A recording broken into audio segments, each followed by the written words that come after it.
Howdy, folks, and welcome for another day in the Milky Way. And tonight we got a great show for you, all about death with my co-host, the special guest, Zig Zag Zilla. Thank you for being here tonight.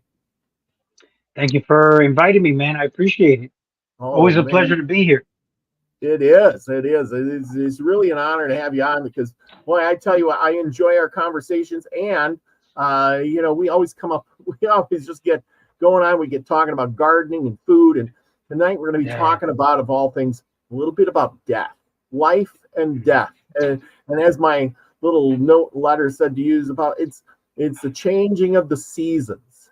And we don't really think about it that way, but our lives are like the garden, like the plants in the garden, the fruits, the vegetables. We put them in the spring and we're so happy and plant that little seed. And like you were saying, you spit on the seed or whatever, and it grows. And I would hold it in my hand and I was like, oh yeah, I'm wiping the sweat on my brow on seeds. That'll work, and plant them. And I got the best garden I've ever had in my life. Yeah. And, and I really took a lot of time, and after really was a lot of work. I made a few videos. I see you're making videos of your stuff. I know you're kind of in the process of moving, but I just watched that papaya plant one with the little pipe, and I'm thinking, boy, you got a lot of them. You're going to have a heck of a time moving all those pots. That's one of the challenges. I think overall that's the biggest challenge of the plants when it comes to moving. Yeah, because some of them you got buried in the ground, and you're going to have to dig them up and hope they grow. And but if you got them in a pot, you can bring them along and then just throw them down. There you go. But still, moving those pots is a lot of work. I do not envy you on that. But anyway, let's see. Yep, Nina's got in there. I hate to say it, but anyway, Nina's just put in last chance to get Milky Way Soul Tribe merchandise. That's shirts like this. And you too can get them. I got mine, and get them for a Christmas gift, whatever. See, it's got the Milky Way on there, just like here. Oh, and cool, you man. E on your chest. But today is the last day. Everything will be back to normal on Monday, but it's back on Monday. Yeah. Anyway, get yours today. Get on there tonight. I know I just ordered me a few extra shirts. Somebody's going to get something for Christmas. Put it that way. So everybody, appreciate anybody who bought some stuff. Remember, these are going to be classic relics because, she ain't going to continue them on. It's a limited time. So get yours today. Anyway, let's see, where are we going with this? Anyway, okay. So, this is where I came up with. I was listening to news and I was talking about people dying, and I was thinking of the wars that are happening, and I was thinking about, some of these people that were living to be 100, and I'm thinking about the plants, and I'm thinking, really, our life is like a plant in the history of the world. I mean, really, if you add up the years, how many years the Earth has been around, billions of years, and you divide our life into that, our life is 141 seconds. I mean, really. I mean, is that even a long time? That's nothing. I mean, that's very insignificant. Most people sleep through that, or you would yawn longer than our lifetime if you were an infinite being. But anyway, what's funny? The bug's life, an entire life for a bug is a whole year. And then we look at like gods back in the day, they used to live like 300, 400 years old and whatnot. And then we look at our life, it's average between 80, you know what I'm saying? Sometimes 70, depending on the person, but it is pretty short in comparison with what we look at, as far as gods. But then look at a bug's life is just a whole season, and that's it. I look at, Japanese beetles that invade my garden. Their whole lifespan is like basically living underground, and then when they come up above ground, it's like nothing but a couple of months, and that's it. That's a whole entire lifetime for them. Yeah, yeah. I mean, I've seen a lot of that this year here on the farm, and it's just rough because we just don't think about it. I mean, it started out like this spring, and here I got stuff. We might as well start showing the preview here with the show stuff. Why not, right? And of course, we got the spring, the hatching of the eggs and the little birds coming out. And this was in the barn. But that's so cool. This is life, the beginning of life, and it's exciting. And now I got birds flying all over the place. I got, there's hundreds of birds out here, and this was just one nest, and you can see there's like 4 baby birds in there. Now maybe all of them don't make it in life, but still, that's a huge bunch. It's just huge because you got it's life, and it's. But then they're going to die long before you and me. I planted the garden. Here's the beginning of the garden. This is my cucumber patch. As you can see, it's huge. The length of the garden here. And you grew your cucumbers flat on the ground? Yeah. Oh, cool, man. I just grew them on that, and the corn kind of gave them some shade, so they stayed nice and green. Otherwise, they get bit by the sun. And my beets are huge too. I got to put up beets. Next week we're boiling beets. Let's see what else we got here. And you can see I just did the normal watering. I got my cabbage and my Brussels sprouts. You got broccoli here, zucchini over there, peppers in here, onions. And green beans, a couple rows of green beans. You can see all the tomato plants. I got 50 tomato plants, which was probably way too many for me. You said 50? 50, yeah. Oh, why would I got a lot of them. And you can see how well the cabbage grew. I never grew cabbage. They're just beautiful. They look really, really good. Yep.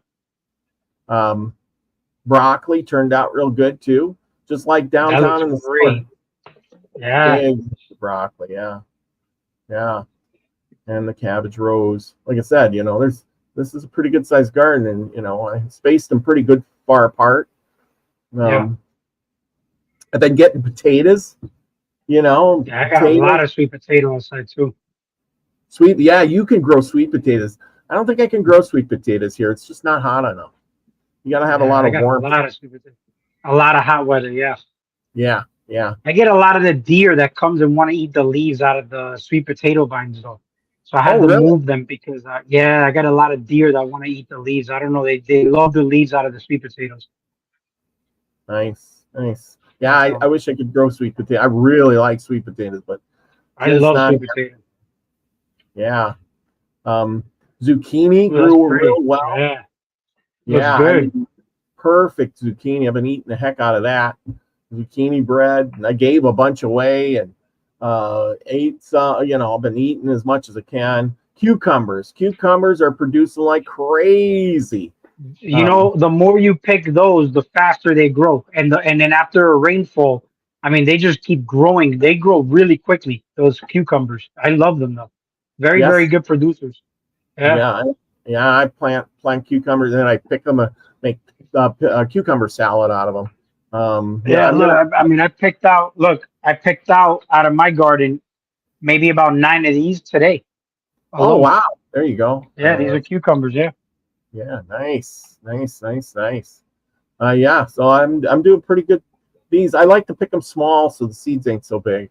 Also, they taste better too, right? When they're not that big, they taste better. You let them stay on too long, they get a little bitter. Yes, they do. Cauliflower turned out excellent. That looks great. That looks so good. Just like store-bought. But better. Not like it. It's much better. Much better. Yeah, it tastes much better. It's got a different taste, that's for sure. Absolutely. But as you can see from being on the stove, how big and huge they were with the size of these rings. That's the size of a pan, and They're just huge. Yeah, can't buy that. They did good. Corn, been picking corn. I love that. For the last week, that's all I do is pick corn, eat corn, put up corn, and it turned out that. The cobs ain't that big and long, but they're good 6, probably 8 inches long, but they filled out really good, as you can see. Only the little bit of nip on the top that still, but I ain't complaining because they're really nice. Oh, there's my car show, but we'll get back to that. But as you can see, after I boil it and stuff, how nice they turn. They're all full ears of corn, right up to the ends pretty much, and nice big giant kernels. You cook them all in one shot? I got big pots. We're gonna get. I don't know where that pot went. Yeah. Oh yeah. I'm about to say you cooked all of them together then. Yes. Oh yeah. I put them in the pots like this. Yeah. Just got the pots there and dunk them in the water and leave them in for 3 to 5 minutes. I would say sometimes more like 5, but not too terribly long. Otherwise, they get kind of hard. They don't taste so good after rubbery or whatever. Leave them on so long, they lose, the texture starts to get compromised. I like them. I like within the 3 to 3.5, 4 minute mark. That's probably when I start taking mine out. Yeah, and as you can see in this one, so what I do is I take the cob and I just cut the kernels off, and then I put it in freezer bags and I freeze it. And I got, 34 or 35 freezer bags, quart-sized freezer bags full of corn. Plus, I still got more in the field. Plus, I gave some away, and I've still got more out there. I'll be eating for another week. You know what I got a lot of, and I got to put them in Ziploc bags and freeze them, are blackberries, bro. Got so many of those, bro. But I make smoothies I make smoothies out of them, so it's like I keep them frozen so they don't go bad. Nice. Too many of them. Yeah. Well, and that's the thing too. I got some raspberries. I don't have any blackberries, but I got raspberries, and the raspberries. I got raspberries. They're nice big plants, but I only get maybe a little handful at a time. I don't know why. You got to prune them. That's why. Because if you're letting them grow long and you don't prune them, then they don't produce that much. You just got to keep them pruned. Really? Okay.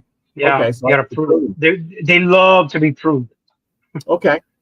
Yeah. You'll see. You'll get more. It's like grapes. Grapes, you'll produce a lot of grapes, but you got to keep them pruned too, because first they'll take too long to ripen, but I'm telling you, man, the pruning is the key for everything, bro. Just to get better fruit, better production, ripen better, they taste better. Same thing with the raspberries. Nice. I'll keep that in mind. I'll go out there and prune them. Yeah. Didn't know that. Here's one of my. I'm really hoping. This is a pumpkin. I planted a few pumpkins. I never really have luck with them because they never seem to grow for me. And then when they do, they never turn orange. They just pretty much turn like this, and then they rot in the field because it freezes. But as you can see, my plant this year at this new place is humongous. Look at it. It's taken over this box. I had to put it in a box, a raised bed box. Nice. And it's hanging all over the place. I got some zucchini over here, but this is the pumpkin plant right here. It's huge. It looks good, bro. And I got I got acorn squash. Finally, on my last place I lived, I couldn't grow these. The plants would be like, so small, and the vines, and they just never produced anything. But this one, you can see it's producing, and it will turn green, and I will have an acorn squash out of my own garden this year. Nice. I got a lot of butternut squash. That's what I got right now. Nice. Yeah, I'm gonna have to try to plant some more different varieties. There's another. I got a second pumpkin growing. They look good though, man. More green. I'm hoping that they both turn, but I know that one is. I think it's gonna turn. I think I'm gonna luck out with at least one pumpkin this year. But I might get two. This one's pretty big. This is good size. Looks good. And then we move on to the tomato plants. They are pretty. I like those. As you can see, and nice, perfect tomatoes. On every one is pretty much perfect tomato. Look how nice, big, and round they are. just the Yeah. way they're supposed to be. Yep. Cherry tomatoes are coming in, and I think these are the grape ones, but they are just huge, you know, all over. Those look like the cherry tomatoes. Yeah, cherry or the grape ones. I don't know. These are little oblong. I got ones with just round, perfectly round ones. And then I got these Brussels sprouts. I love Brussels sprouts, but you know, they're taking their time growing and they ain't looking so great and good, but they are producing. I've grown Brussels sprouts before, but never got anything off them because they just never matured. Yeah. It's one of those plants that just takes forever. Take a long time, yeah.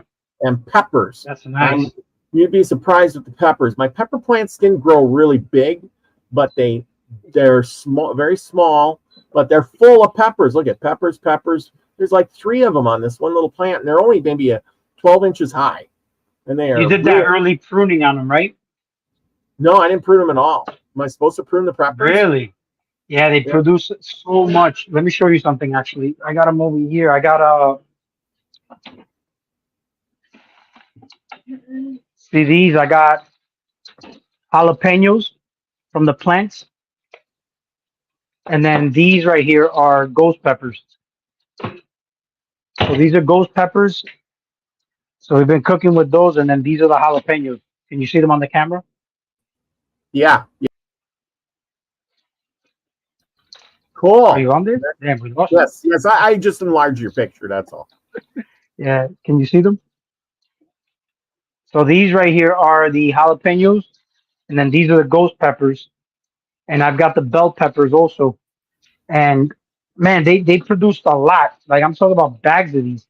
Just pruning. I did that early pruning, and it makes such a difference in the amount that they produce as far as peppers go. Wow. Mm-hmm. I keep them refrigerated because they stay fresh longer. Nice, very nice. Let's see. Oh yeah, okay. Here we go. Let's finish it out. There we go. Anyway, you grew a lot of nice stuff this year, man. Yeah, and you did more this year than you did last year, no? Oh yeah, way more. As you can see, this is my corn right here, and how big the row are. I mean, that's quite a few rows there. And then of course this impressive. Is all potatoes. The potatoes, they got a little weedy now, but you know, the corn. I mean, there's a lot of corn. There's like 6-8 rows of corn. Probably more than I probably should have planted. But if we zoom in, we can see the nice big ears on the corn. Yeah. You know, still, and this I took this picture today. I still got to pick that stuff. Looks good, bro. Looks phenomenal. Yeah, like I said, but you got a lot of space there too, which is nice, man. Yeah, lots of space, and you know, and I get there picking and you know, it just is, but it's a lot of work. It's a lot of work. Oh yeah. Are you doing it by yourself, or does somebody help you? Nope, all by myself. Wish I had some help. It's you know, I mean, I gotta do it's a lot of work, you know, and I just pick a little bit here and there, but like this weekend I put up corn, and all week I was trying to put up whenever I got a chance, and I started last Saturday and I finished kind of up last night. And I said, you know what? I'm done. I'm just going to pick and eat now. 30 some eating bag of corn every week. I'll be sick of it. Nice. You know? But anyway, let's see. Do I got anything left here? Huh.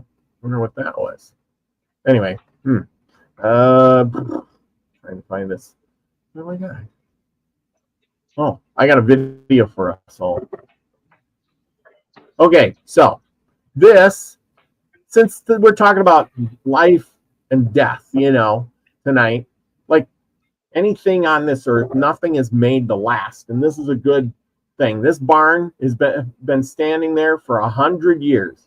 Now it's been leaning, and the guy came finally to tear it down. We couldn't use it anymore because it was kind of leaning, but it's been standing there 100 years, And I thought it'd be a good video to play because no matter how good you build something, no matter how much you try to make it last, even yourself, it doesn't last forever.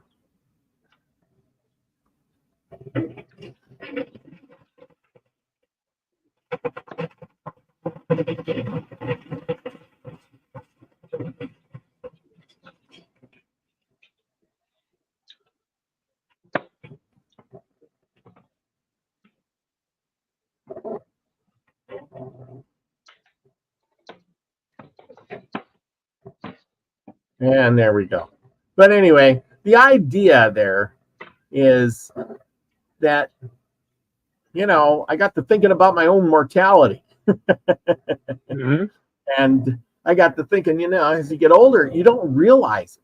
Do you realize, you know, that you're getting older? Do you realize that you're like a plant, you know, that, you know, we're small and then we reproduce, we either have kids or whatever, and then those kids grow up and then you wither away and die of disease or rot or whatever, just like the fruit or the plant does. No matter what happens at the end of the season, that plant dies off. Now the question is, are we perennials or are we annuals? Say that. What was the question? You broke up. So are we annuals or perennials? I mean, we're perennials, obviously, but annuals would be dying each year. But you know, perennials. Our year is a lifetime. You know, that's why I'm saying I'm the cycle of a plant life. You know, in the big scheme of, like I said, our lives are 141 seconds. But in the big scheme of things, we are the long livers, and the plants are the short timers. They're the 141 seconds in our lifetime. You get what I'm saying? Yeah. You've seen I'm sorry to cut you off. Okay, go ahead. I was gonna say, like, look at turtles. I mean, turtles live well beyond, like, you know, what a human lives, but I wouldn't even know in what bubble to really put that in.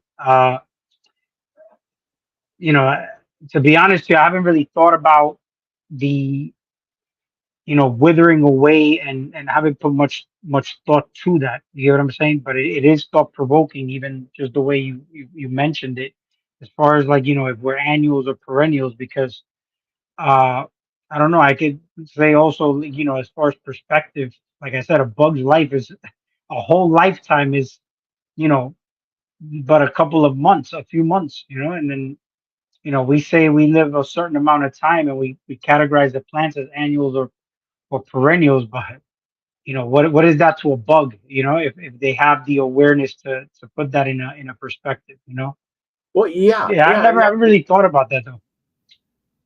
Well, and that's like I said, that's what I was thinking. I'm like, oh my gosh, you know, you're right. Do we live we're the bug, you know, our lifespan is a whole, you know, many years, you know, say our lifespan is 80 to 100 years. That's our season. You know, we're born, we reproduce, and then we die off, just like the plant does. I mean, nature is so beautiful, and we all sit around and worry about what we're going to, you know, do and how we're going to live, and we worry about the next day and da da da da da. But you know, are we spending so much time on that we're forgetting about life? That because we have this short span, are we annuals or perennials? Meaning that if we're coming back, we only live one season, and then we got to get, you know, we reproduce and then we die off. Do we come back? No, our children live on. Or, you know, are we perennials and we live in the, you know, in the ether and then come back with a new body eventually? You know, our spirit or soul goes into another baby somewhere and we're reborn that way. I mean, it's one of those things to think about. It's like, you know, I've done shows on people have you know, previous life experiences and, you know, all kinds of stuff like that. it makes you start to wonder, which are we? Do we just turn to dust and that's it? And our accomplishments and our joys and our knowledge just poof, gone like that. Just like the plant. I mean, the only way they got to tell us that they were here is by their children, their seeds. Do you how would you define death though? Like like if I was to tell you, just define what that means to you, so that I can kind of get an idea of what it is that where you're at with that. But how do you define death? What is death? Well, I'm just defining it as simple science. We'll go with that. Just like the end. Like yeah, the end of like you die, your body starts to decompose. You're done. You know that you're dead. I mean, your memory may live on in others. Your children may live on, but your physical body is not going to be jumping around anymore. That's, to me, is you're dead. You know. So the question is, oh, go ahead. Do you think it? Do you know how like religious sectors will talk about, being born again or dying? Like, how do you feel about that? About, or do you think it's possible to die while you're alive, or have deaths while you're alive? Well, while my physical body's living. I mean, like death overall. I mean, just death, because death can have many meanings. Like, let's say if I decide to stop doing something that I was always doing, I just put death to something, right? If I decide to shed light on something, I decide to give life to it because I'm giving it attention, right? Yeah. But when we're here living, I feel like, our attention is too much focused on, I don't want to get too deep into it because it might go into a different area, but it's kind of like our attention is geared toward humanity in a way where we kind of lose touch about what death actually even is, like, we look at it as unknown, but I feel like it's possible to know what death is even in the living. It's kind of like somebody separating science and spirituality. You can still have spiritual experiences even being in a physical realm. So, and then like religious sectors will say that death is bad and like life is good, but then we would say what is good, what is bad. But the reason I say that is because like we even use the words, like I remember in New York, we would talk about like relationships, and I'll be like, "Oh, are you with that girl anymore?" And then all of a sudden they'll be like, "No, I deaded that relationship," and it's like, there's no longer life to it. Or let's say if you try to get back with somebody after you break up with them, there's no life in that relationship anymore. So it's like beating a dead horse. There's no more life to it. Life also, we have life force energy. We have like this, this life that, and some people are basically alive, but they're really not even alive. They're like walking dead. You get what I'm saying? And it's like, I look at that as far as awareness and consciousness, but that awareness is kind of like that gas spark in everybody. That's why I asked you how do you define death? Because there's so many different ways. Like I can have a conversation with somebody about death, but it's like they'll have a religious meaning of what death is. Because I've had people come to my door that are from like religious groups, and the first question they ask me is, "Do you know where you go when you die?" And I'm like, "Well, do you know where you go when you die? Like, what is that to you?" So before I even like answer that question, what is that? What do you get out of all that? Well, and that's the thing. That's what I'm pondering on. That's why I wanted somebody else's perspective, because, especially yourself, that's you would see it, because I know you look through the eyes of, the garden and the world around you. And absolutely. I started thinking of the plants as I worked in the garden all year. And I know that when these plants, they die, the only thing they leave behind is the fruits of their labor, right? Yeah. Which is great. Yeah. But I have other ones, like we were talking about the raspberries or the grapes earlier. Now, raspberries and grapes, they do die off, but yet in the spring they come back again. Are we the raspberries and the grapes or the strawberries or whatever, and we come back year after year after year for pretty much ever? Or do we die off like the tomato plant, and then there's no bringing us back, and we just have our seeds to sow, and hopefully they carry on our legacy? I see now the question you're asking, but I could kind of say we probably be perennials if you believe in reincarnation, if you really believe in, like, let's say the whole past life thing and whatnot. Somebody would say like, what are you in your past life and whatnot, and I would always say, man, what are you doing now? It would determine what you've always been doing. But you know how people talk about leaving a legacy, you leave your kids behind and whatnot. There's people who try to live vicariously through their children while they're alive. How do you know that when you die, you don't actually, uh, how you talked about what our memories are and what our, imprints that we leave? How do you know that that's not something that we live on through our kids? Like, how sometimes they talk about like, your ancestors and you got DNA. Let's say some people got addictions and whatnot, and they say that's like, a lineage of ancestors that, you of awareness can actually break any generational curse and whatnot, but it just Mhm. lives through you. Yeah. I think I made a video on this a while ago where I talked about the Jedi and the Sith, and then we look at the Sith, and then we got the Masters. They train the apprentice, but the apprentice is always supposed to basically kill the master, but then that's where the master, since they got killed by the apprentice, it lives directly through the apprentice. That's the reason why it trained it, and it's symbolically what kind of legacy we leave through the kid to the kids. Um, and it's not to say that we can look at it as saying we set the kids up for success or failure. If we set the kids up for success, then we can actually say we lived through that experience. Or if we set the kids up for failure, uh you know Yeah. it's consciousness at the end of the day. But Yeah. I'm looking at it from that lens more than it's kind of like a continuance. But Yeah.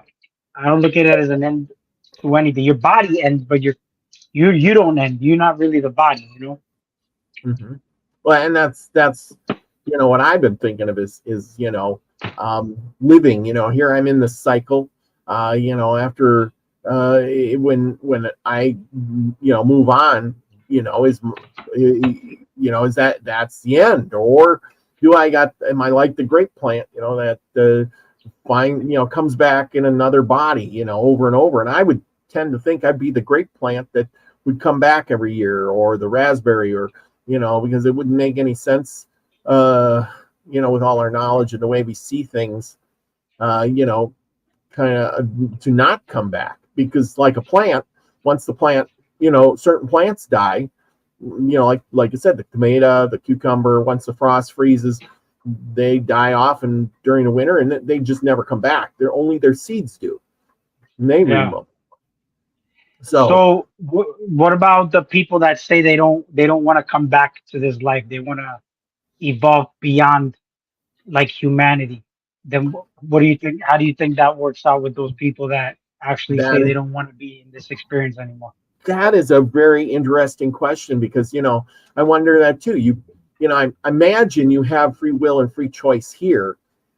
Mhm. Why when you get I imagine that when you cross over to the other side, whichever way you want to believe it, if you believe that you're more than just dust when you end, that over there is going to be just very similar to what it is here in a Yeah. lot of ways. So You the probably free will, wouldn't free will work with somebody who's sovereign or aware of what their choices and wills would be? Because here's the thing, like like for example, like vegan activists, they want to give human rights or to animals, but does an animal even know what that is? You get what I'm saying? But us, for example, we say we have the choice to come back or to not. How do you know that? I mean, when you're in a dream, right? You think it's absolutely real, and you didn't choose the dream. You just appeared there, depending on the frequency and vibration you were in before you went to bed, is how you just appeared there. You were never born, you never died there. So, how do you know that this realm you're here vibrating to a certain frequency, and you were never born and you never die? And then when you die, you just wake up to just basically some other form that doesn't involve even humanity the way we look at humanity. Like water is not what we think water is. Electricity is not what we think water is. I mean, electricity or water or fire. Like we give these things a certain picture or form just based on the information we were given the moment that we just became aware in this body, and we're told that we're all these things. But like I was thinking of this the other day when I hit my leg. Right? Mm-hmm. Am I? like what's feeling that pain? Is it my cells that felt that pain and I'm living through that? Or am I saying I am feeling that pain as if I'm associating with the body that much that I say I'm actually feeling that pain because our cells are sentient. We have trillions of sentient cells. They eat, they breathe, they poop the same way we do things, right? Now, you want to say hi, look at that. But check this out. So if that's the case, right? The Yep. expression of these cells is determined by our perception of life. So we're kind of like the Godhead, and determining by our perspective is what is how these cells express themselves. So we may seem high vibrant, we may seem very low vibrant. It's how we carry ourselves, but you're going to see the world for how you are. So if you're carry yourself a certain way, it's just because you just unaware of how you see, you decide to see life, right? But basically, when it comes down to, let's say, overcoming humanity, it would be divorcing yourself of like the physical realm. Like you can look at it like how they tell you in the Bible, you be in the world but not of it to some Hmm. extent. But because we're not, I mean, I don't take the Bible literal, but I kind of like look at it as allegories and decode it to some extent where you can get a lot of good gems and jewels out of even like religious people. Some people want to say that religious people are dumb and whatnot, but believe it or not, through all the stuff that one would say is dumb, if you're aware and you're aligned with truth, even through the lies, you'll be able to know what the truth is. Kind of like reading between the lines. You get what I'm saying? Like you see people Yep. say, read between the lines and you can actually see what's going on, right? Yeah. So, Well, but and that's the truth is thing. Most of God. those, Truth is yeah, God, and most, if you're God, you're aligned with truth. You could, and real recognizes real. That's how I look at it. yeah, you're exactly right. Truth is like the ultimate goal, and the problem is nobody really knows what the truth is because there's so many lies out there, and Well, we lie to ourselves. You knowing know, yourself is you're gonna know what truth is. You just know you're the truth. And you yes, projecting everything outside of you, and it is you, but you're yeah, living in the lie. You know what I'm saying? That's why people say it's an illusion, is Maya. But you're the truth. You have to just know yourself, and then you're not because somebody who doesn't know the truth, they're pointing fingers, blaming, feeling like a victim. They're participating as if they were part of the lie. You're not. You're in the world, but not of it. So you separate yourself from that. But there it's an illusion of separation, but you're the truth. So you'll recognize truth in the lies. I don't know yeah, if and yeah. you're right. I mean, so many people believe, or shouldn't say that. I want to say that so many people are duped into being in the world and not just being of the world. Mhm. They immerse themselves in everything, and I preach that a lot on this channel because they get this. They got to have what the Joneses have. They got to have the perfect lawn, the perfect house, blah blah blah blah blah, and latest fashions, and watch the right sports and listen to the right news and all of these things, and keep up appearances. And really, who cares? Who cares if you want to plant a papaya tree in your backyard? Plant one, right? Who cares if you Right. want to plant a big garden or a small garden? Don't walk around with your nose stuck up in the air saying, no, I don't do that. I just whatever, because, you got to get your hands dirty, whatever. I'd rather just watch TV and have food ordered, and get, what is that, delivered fresh food to your house kind of thing, or whatever. And people do that nowadays instead of living in the with the world, or in the world. They're a consumer. We're all these Mhm. we are I'm guilty of it too. I'm a consumer. We're all consumers, but where does this stuff come from? And if it ran out, we're such consumers, we wouldn't know how to live anymore.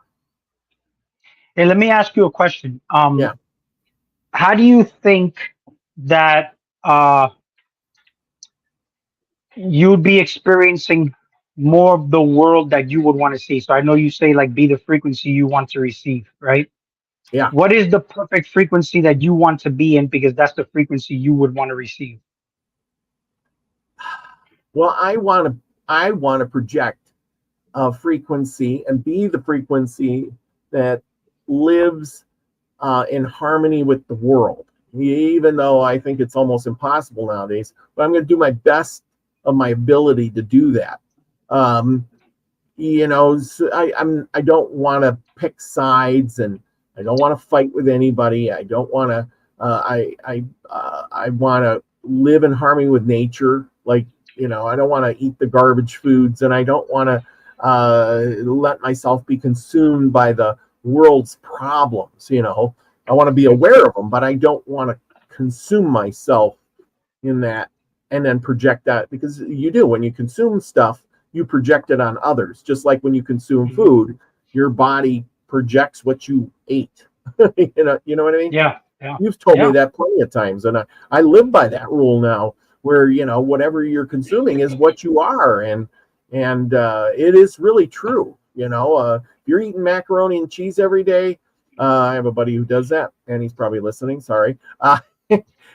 You're gonna be like macaroni and cheese. You eat the stuff out of the box that costs 50 cents. You're gonna live like you're 50 cents, not the guy, the famous guy I've heard. But didn't he die off?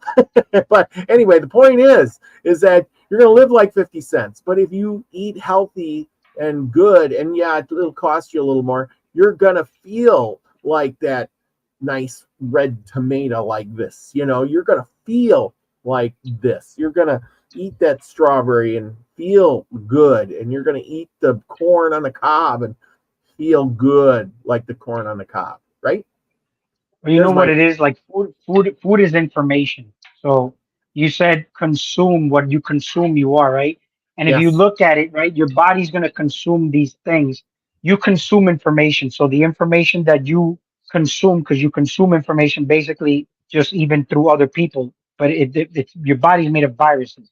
Like when you consume dead food, you kind of feel that heaviness. When you eat living food, you feel the life force energy from the food, especially if you're growing it from the garden. There's also a very high water content. There's also uh, hydration to it. The water content. So, like, what's crazy though? We have like misinformation when it comes down to, the way the human body should be treated. And I don't say there's a right and a wrong way of doing anything, um, because what works for one can work for another. But there's also a lot of power in how we do things. So let's say, for example, somebody will tell you that certain foods are very, very bad for you, and you listen to that constantly, it's going to be worse than even before you heard it, because you ended up forming a belief around it. There's people who can heal themselves with junk food only because they've programmed it. Like I've made examples in my videos. There's, yogis who work themselves up to a state of ecstasy, and they've consumed strychnine. And because it's literally mind over matter, they didn't get affected by the strychnine. So there's a lot of variables here. And mainly, I feel like our power is used against us. And this is where the awareness comes in, because if you look at it from this perspective, where you say, okay, um, I'm listening to whatever people on YouTube or, these scientists are telling me, and you buy into it so much that you end up hurting yourself more, only because you're consuming information that they say was beneficial to you, but in actuality, it's a mind virus that's going to basically form a different reality for you. So it's kind of like people saying the road to hell was paved with good intentions. You know what I'm saying? Because somebody could think that they're doing the holiest of thou things, giving you the most glorious of information, telling you this is the best foods to eat and whatnot, because if you eat these things, or if you breathe this air and if you drink this water, I mean, shit, I mean, you're around it, it's like almost unavoidable, bro. Like people saying spraying chemtrails and whatnot, and you put your attention to that, it's going to be much worse than, in a way where ignorance could be bliss in this aspect. You know what I'm saying? But I'm not saying that ignorance is the ultimate way to be, but sometimes people who overconsume there's people who died eating the healthiest meals only because on their mind they're eating it with the fear of developing diseases, and they've developed the diseases because they feared it so much that they ended up creating that reality, because when they were eating the healthiest of foods, subconsciously they had a fear of diseases that they ended up programming the healthiest foods to create a disease. So how is it that some people who eat garbage all their life still live to be 90, 95 years old? It's because it's harmony. It's love. Like true love is basically neutralizing any imbalanced chemistry that's around you. So you're going to be, you know how they tell you in the Bible, like you're born in sin. You're Mhm. the only good on the planet. Everything is evil because everything's basically inverted. The inverted version that you project, that's a mirror of you. But if you buy into the stuff that's outside of you, that's basically as backwards as it gets. But the mind is all, the universe is mental. If you follow these hermetic principles and you really start to analyze how these things are correlated with your chakras and the colors, even the you eating the colors, you program these things. But it's all tied together because your body is full. You're basically a universe, but your energy centers are brains. So you got your lower extremities, right? Those are your sexual organs. You could think from that space, and that's why some people say, "Oh man, I got that girl pregnant. I was thinking with my little head." Why is that? Right? You got gut feelings. You got a heart. People say think from the heart.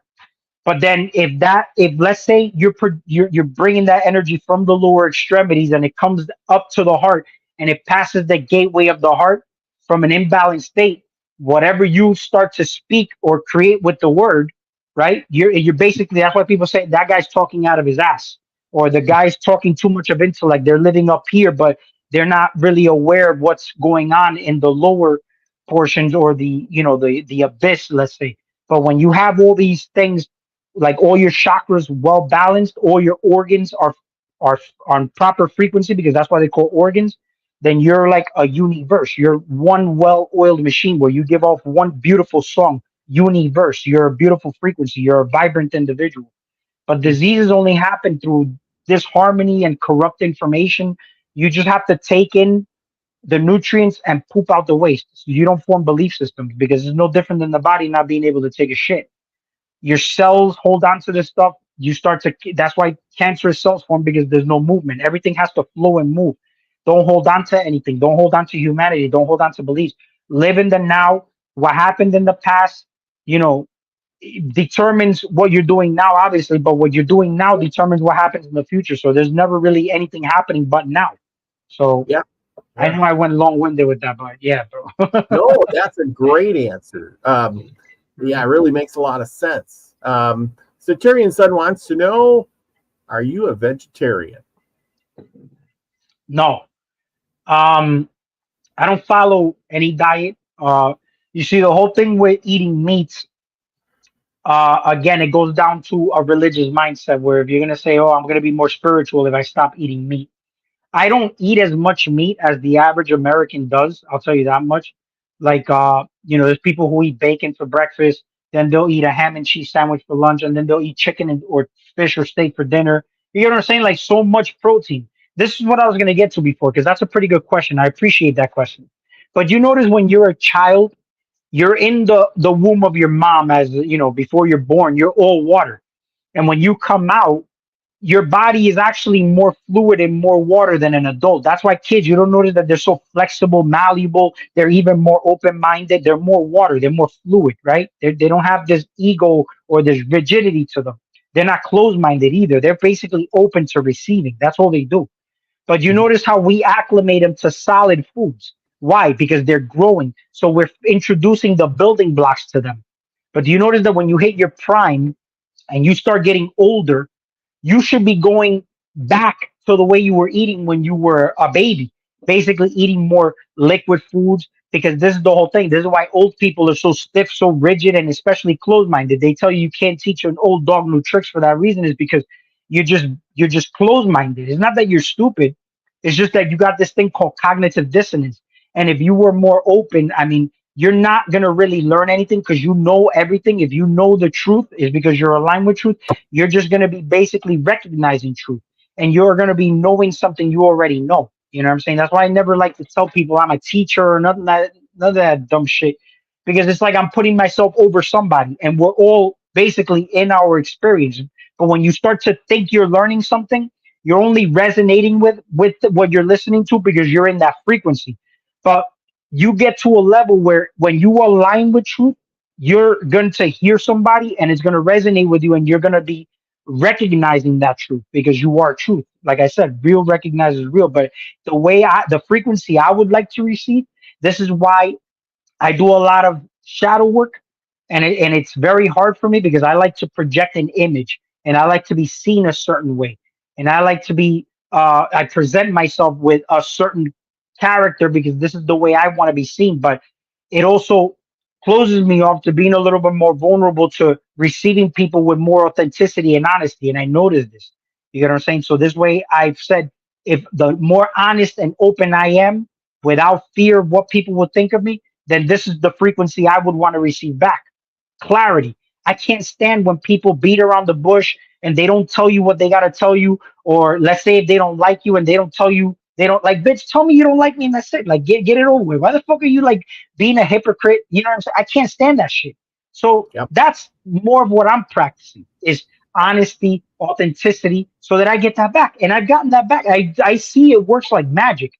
This is why they like when you set your mind to something, you'll notice it in real time. Like, wow, I'm noticing that people are more honest, more authentic, you know, and but when I project a certain, you know, energy, then I get that back. And it's 100%. I like that saying that you give out, be the frequency you want to receive, because it really, really works like that. Like you have that control. So now, when you hear government and you hear people, these conspiracies, if they want a reality created, they're going to use you as the energy source to create that reality. So they start to give you this in the news about how this is happening. This is, and then you believe it. This is the reality that you start to create because you already they plant that seed in your mind and you think that you don't have the power to change that reality. It's kind of like if somebody hears a conspiracy theorist online and they buy into that reality and they start living their life doomsday prepping and whatnot. You're telling me that they're not more than likely to experience a doomsday apocalypse over the person that may just hear about it at the comfort of their own sofa, listening to it on the news while that person's experiencing that hell in their life, right? Because they bought into it. So it's not like it's going to go away. None of this shit that you see that's bad is going to go away. Because in order for the good to exist, the bad has to be there. It's the only way that the balance is created, but it has to be 20 to 80. This world is ran on harmony and love. And love is not what you're taught in movies. Love is the glue that holds everything together. So because when I go out in the garden and I'm in my heart space from like generating that passion and love, then that's what I get back from the plants. Green, because I'm in my heart space. People say I got a green thumb. If you're good with business and you got your mindset correctly, your animalistic nature, and you work from the heart, even money's love. That's why you can count money like this, the same way you count fucking you got a green thumb for money too, right? It's green is a frequency, but you got to know how to use these colors and these things to your advantage. It's all chemistry. It's feminine and masculine, right? But you integrate. You don't separate and demonize shit. You use it, and that's why people's shadows. You got the most beautiful hidden gifts in that aspect of yourself. You just have to know how to not. Because the only reason that you hid it in the closet is because you deemed it unacceptable only because you got criticized for it by others. Who gives a fuck what others say? If you accept it and you integrate it and you express it in a beautiful, harmonious way, what you thought somebody else demonized and didn't deem acceptable, you'll notice because you accepted it first, others are going to start to accept it too. That's why you're going to see yourself first. And then the way you see yourself, others may see you that way too. So it goes back to like what I was saying, when you express a certain character and whatnot, is it coming from authenticity or is it coming from, a lie, the ego, right? Which there's nothing wrong with the ego. The ego is beautiful. This is how I make shit happen in this fucking life. I love life. That's right. You said it basically the same thing. You're living in this world, not of the world. And that's the same. Then of course you're living and in harmony with the world and for your own truth in your own self, and projecting that. Whatever you project, it's like me. I'm growing a nice big garden, and I wouldn't tell somebody else to grow a garden if I couldn't grow one or didn't take the time and effort to grow one myself. Right? I tell everybody to eat healthy foods, and then, well, all I eat is macaroni and cheese and candy bars. And that's right. you know. Yeah, that's a great point. Like, there's a lot of people who talk online and they start to talk about certain things, but they don't even live that lifestyle, to be honest to you, man.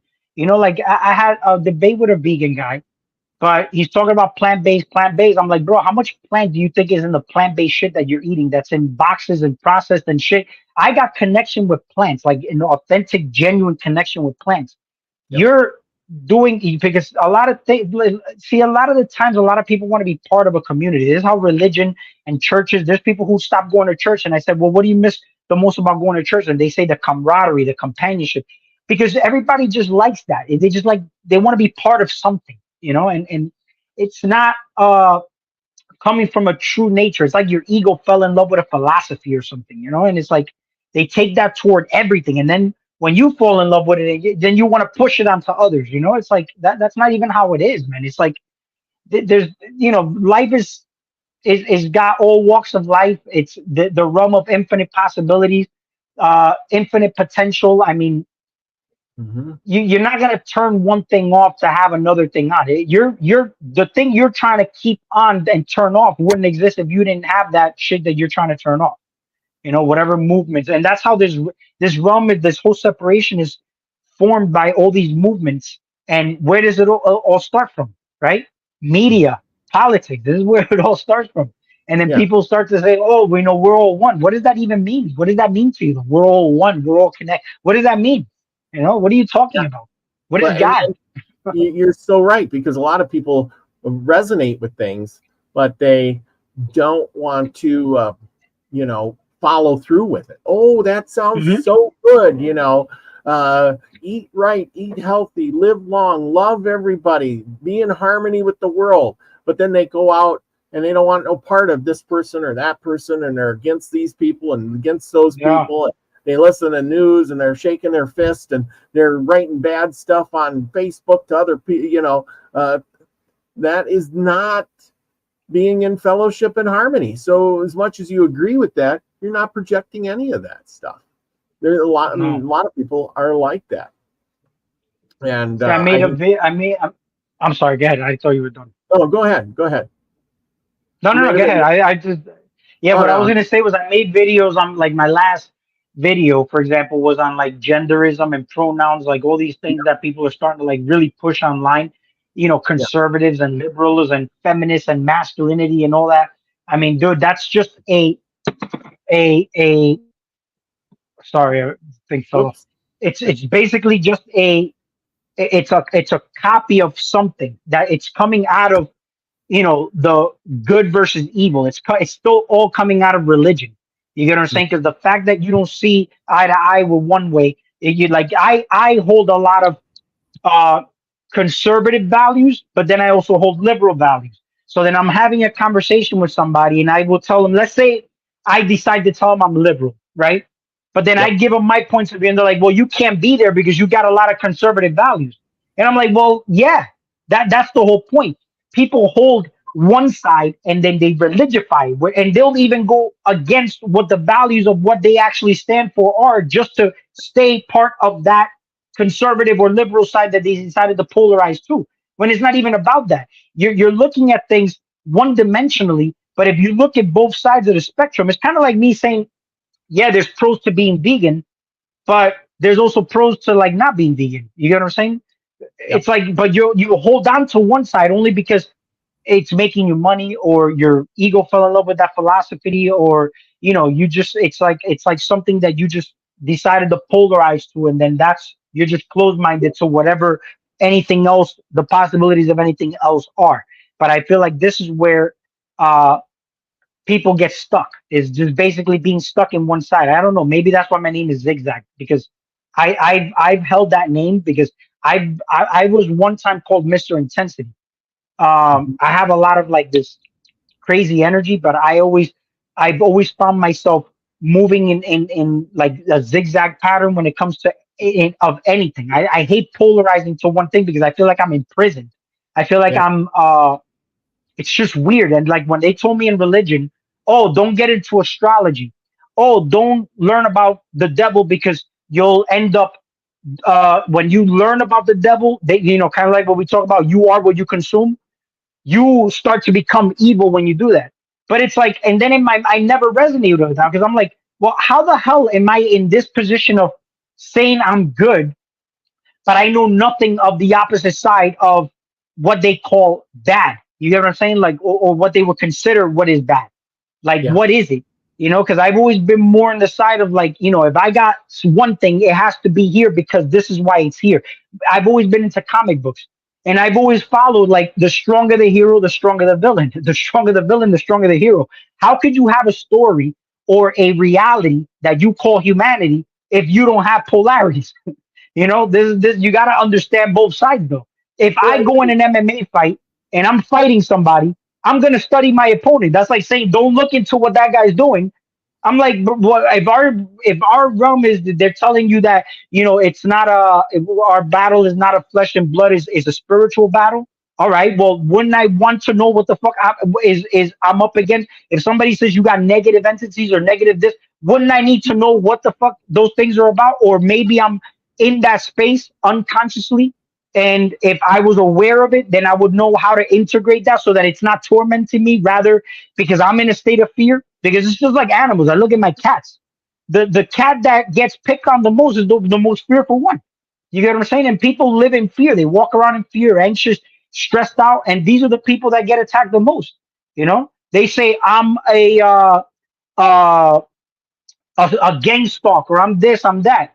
I'm like, well, what have you been doing? What are you doing? Like me, if I got credit cards and I go frenzy spending with my credit cards and I don't pay them, I'm gonna get creditors coming after me, bro. You know, like it's like we're in a realm where it's like you're gonna look at it in a reality of cause and effect, right?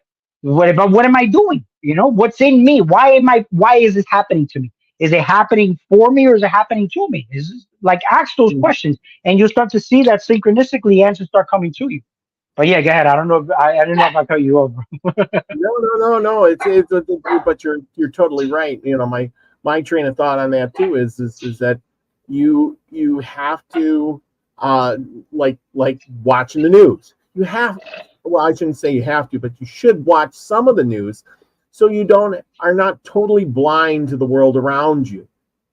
Like you're saying, you should be aware of everything. Just like I will give you the Bible example.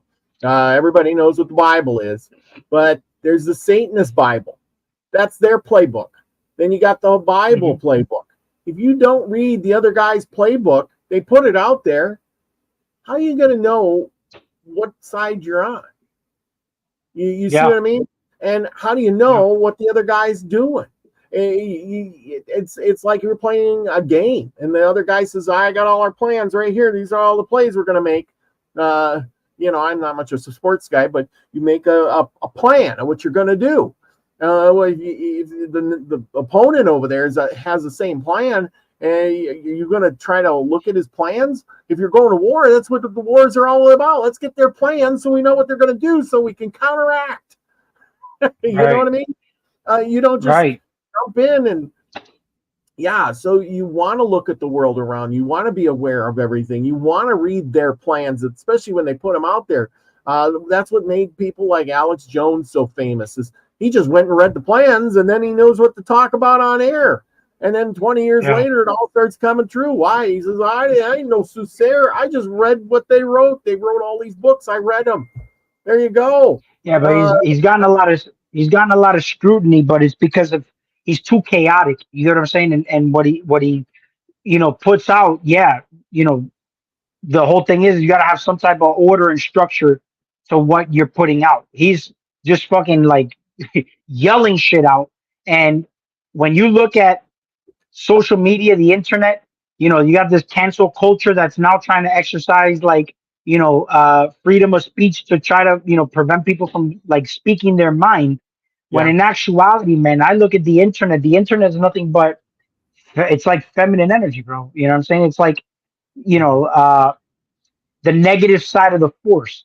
Because when I look at humans, you know how they say man was created in the image of God, right? Yep. Humanity overall is feminine energy until the man becomes the man. If you become the one and you overcome humanity, you become the one, right? That's like Neo. Neo was the one because he woke up from the matrix. If you're in the world and you feel like you're still part of humanity, you're in feminine energy. You're not aware. You don't know the difference between a real or a fake experience. When I look at technology, technology was created in the image of man, the same way man was created in the image of God. Why do I say this? Because when you look at algorithms and shit like that, you say certain words, it doesn't know what the fuck you're saying. It's just gonna pick up the word, and like if you say a word that's like part of like what would trick the algorithm, then you might get banned when you didn't even like mean it that way. Only just because you said a word. That's why people say, "Oh, I can't say that word, CV," or I can't say, this because it's hate speech. Like you can't say anything, bro, because people take it personal, which you shouldn't. It's nothing personal, it's just business. But people don't know how to really mind their business to actually know that they are not what it is that they're associating with, right? Like feminist and genders and all that. It's not really like all that feminist and masculinity. It's way beyond gender, right? It's not even. It has nothing to do with genderism. And that's why I made the videos when it came down to pronouns and, let's say transgenders and whatnot. You know what I'm saying? This is just mental disorders. But people who are pointing the fingers at those people also have a mental disorder, because if you're associating with humanity as much as that person's associating with a gender, you're in the same boat. You have the same mental disease, right? Because you're not human. You're not the body. You get what I'm saying? And so you understand that you're not you'll keep reincarnating in this cycle that we're in, only because you keep vibrating to the frequency of humanity. When you have lucid dreams, when you come out of body, you still think you're a body. That's why you walk around the same way. How do you know you're not? I mean, like I said, you just become something that you've never fathomed before. Like there is. Look, I'm not at this state now, but we go through these waves where you go up and down.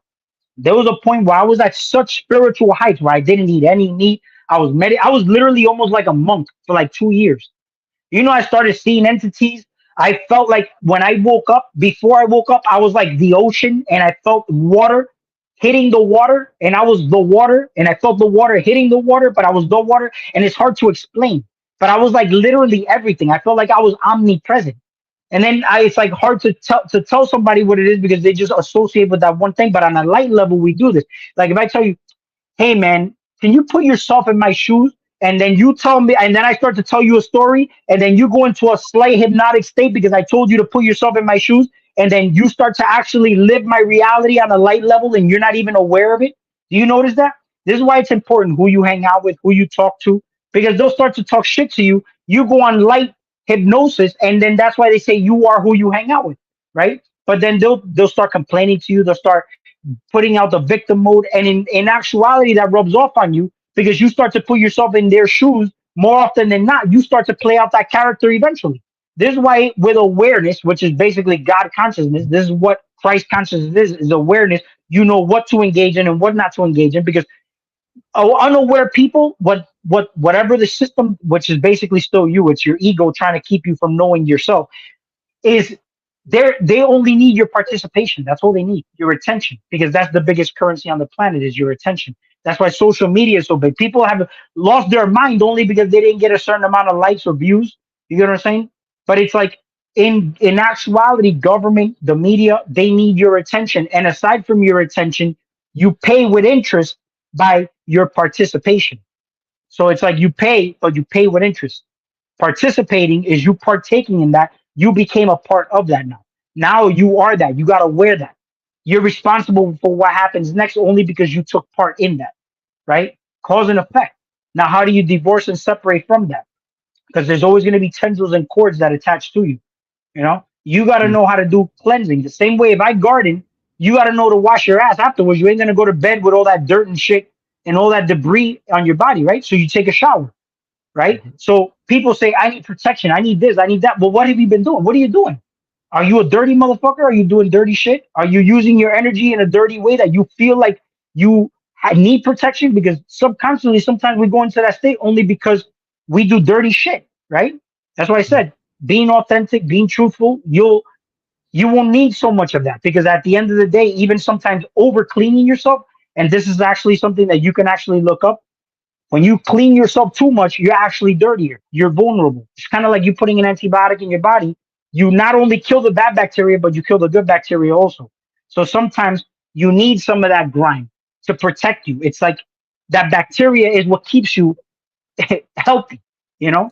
So Yeah. sometimes it's like it's a paradox. You got to know balance, you know. Well, look at these Yeah, man. people. Have you ever seen that show where Hoarders or whatever? I remember it was on years ago. Hoarders, the show where these people lived in houses that were full of rat poop and books and junk piled everywhere.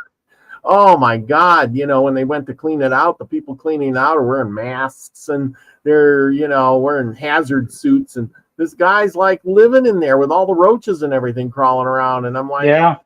how come he's not sick? How come he didn't get Yeah. ill? Well, because he become accustomed to that type of living. The rat poop, the roaches and stuff didn't bother him anymore. He circled himself with that stuff, and it was good, for him. And that was his type of living. But if you went there, you better wear a mask and a hazard suit, or you're going to get sick. Because I got a certain perspective on this. Yeah. When you look at somebody's home and it's like chaotic mess, hoarding, clutter, this is a reflection of that person. It's like a reflection. That's basically what your mind looks like, right? But here's the thing with a person. What's funny is that I know some people, because I'm from New York, that have had to serve time in jail. And believe it or not, they form camaraderie, they form companions in jail. And then believe it or not, before they went in, they had anxiety, they had stress. They're like, oh my God, I lost my freedom. But believe it or not, being in there for a certain period of time, they became accustomed to it. And so much so that when they were coming out, they kind of felt sad because they were leaving the people that they were talking to behind. You get what I'm saying? And these are the attachments. And the whole thing is, when you look at somebody, me, for example, I'm like that with my cars. So my car has always been like an image of myself. I've done this before and I can't fucking stand it. I don't know what it is, but it's like mainly females I've had this experience with. I get in their car and they got cans of soda on the floor. They've got garbage everywhere. And I'm like, fuck, man. Like, it's like a pet peeve of mine. But when I have a car, my car, I'm driving it, I have to have it like clean everywhere. My house, the same thing. I like to have my house in order. I'm not kind of anal with like the cleanliness of the house the way I am with the cars. But I look at that and sometimes I'm like, man, I notice that when my mind gets chaotic, I tend to fall back on that stuff. And then I start to see stuff maybe cluttered here, cluttered there. But then when I clear it, I notice that it's like a reflection of my mind clearing out. You know what I'm saying? You're projecting your reality in real time. We look at this from a global scale and say you see the world for how you are, right? But when you look at your immediate house, what the fuck does your room look like, bro? Like, you know what I'm saying? Like, if your room's a fucking mess, then you're a mess. Before you look at the world outside of you, because there's people who want to help others, be an impact to the world, but they can't even impact their immediate partner. They can't impact their kids. Like, worry about your household first. What's happening in your immediate space before you start to look outside at your immediate world. And on a deeper level, do this with yourself first. Sit in the fucking closet in the dark and see how long you can sit there and see what comes up. You know what I'm saying? This is just basically you disconnecting and starting to clear out your mind.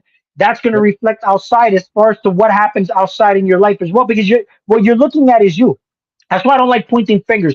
Government, whatever it is, anything that we look at outside of like the man behind the curtain trying to keep you dumb and keep you enslaved. That's your ego, bro. It's kind of like me when I'm trying to come out of body or I'm trying to have a physical experience. Why do I have to put my body to sleep?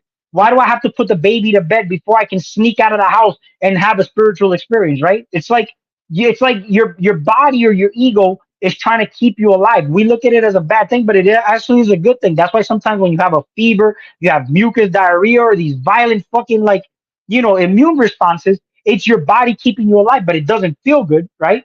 It's the same way with other things. On every level, your body's always trying to keep you alive because it wants you to thrive and survive in this realm. But you got to know how to manage that. You got to know how to be able to separate. And because me coming out of body, man, was such an experience, bro. That it was so lucid, in fact, that I actually was starting to question if I was actually really even out of body. Where I was starting to touch my plants, and I'm like, oh shit, yeah, I am out of body.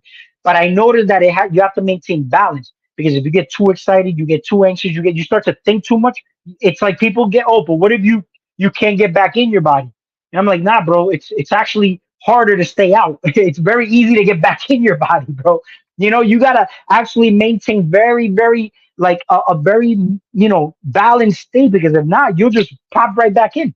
And that's happened to me many times, bro. Those experiences are pretty phenomenal, bro. But then it comes to a point where even your ego wants to more chase those experiences, and then you start blocking yourself from that. Because now it's like somebody trying to fall asleep, but they can't fall asleep, right? And the only reason they can't fall asleep is because they're trying so hard to fall asleep. But you notice when you just let go, like, yeah, I have this technique where I think of like the back of my head, because like this is where your attention and awareness is. Somebody who has a problem like decluttering their mind, or they say I got too many chaotic thoughts and I can't meditate, think of the back of your head. That's basically you'll start to notice everything starts to go blank. You start to get into a more suggestive hypnotic state just by focusing on the back of your head, bro, because you're not here anymore. Yeah, no, I'm sure everybody does it differently. See, now I focus on the tip of my nose, and that. Oh, nice. Yeah. And it does the same thing, just like you're saying. But I think it's just that you're focusing on something, and that's what your focus is on, and then it shuts off the rest of the world. Versus, because some people say, oh, my mind is racing, and I'm thinking of all these things to do, and blah blah blah blah blah. And the only way I can fall asleep is when I'm so exhausted that my body gives out. Well, that's really not the best way to do it. But you're right. You got to have a relaxed state. You got to be in that mindset. Breathe. The breathing. You got to control the breathing, man. Everything's controlled by the breath. Yeah. That's why when somebody's anxious and scared, they'll be like, yo, calm down, just breathe. It's because your body is anxious for some reason, right? But when you breathe, you letting the body know that everything's okay. You're aware, and you kind of like manage your body. You take control of the wheel instead of the body. Because some people get an anxiety attack, they don't know how to manage that. You can manage that just breathing and being aware that your body needs to calm down, because you got to make it calm down, not because some external drug has to make it calm down or somebody else has to make it calm down. You make it calm down. Well, and that's where we sit today, where most people, when they can't sleep or they don't feel good or something is wrong in their life, instead of looking at themselves or trying to fix it themselves in some sort of simple way, they'll say, well, I'll go to the doctor and he'll give me some sleeping pills, or I'll, take this drug, or I'll, my shoulder hurts. Well, your shoulder hurts because your body's telling you something, it's telling you it hurts because something's wrong. It doesn't hurt because everything is right. If you can't sleep, it isn't because, you need that pill. It's because you're not focusing, your mind. You're running your thoughts too much. Like you said, anxiety. Breathe a little more. You're lacking oxygen. Maybe that's it. But I'm not no doctor, but I'm saying simple things like breathing. We all have to breathe. You can breathe in different ways to help you fall asleep. Maybe. There you go. Yeah. I love meditating before bed, like meditating to sleep. It's like a totally different animal there, man. I mean, when you meditate to sleep, it's like I feel like I'm going to sleep rather than just falling asleep. You get what I'm saying?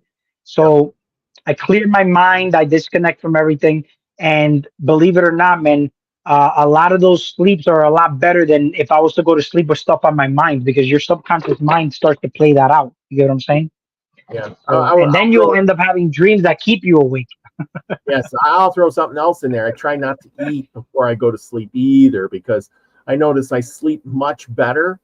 For years, I always had to eat before I went to bed, and I thought that was the best way. But after a while, I realized that not eating before I go to bed, was way better. I slept so much better, so much sounder, got much more. I had better dreams. But eating right before I went to bed, I had crazy dreams, and I woke up feeling like I didn't sleep at all. So anyway, we should probably. But think about it. Your stomach's a brain, isn't it? Yes. Yeah. So your stomach's a brain. So the same way I told you we're clearing our mind before bed, your stomach should be clear also. Because if you put in all that, I just told you food's information. So it's the same way like you cluttering your mind before bed, you start having all these worries and thoughts. See, the whole thing is when we eat food, it's energy, right?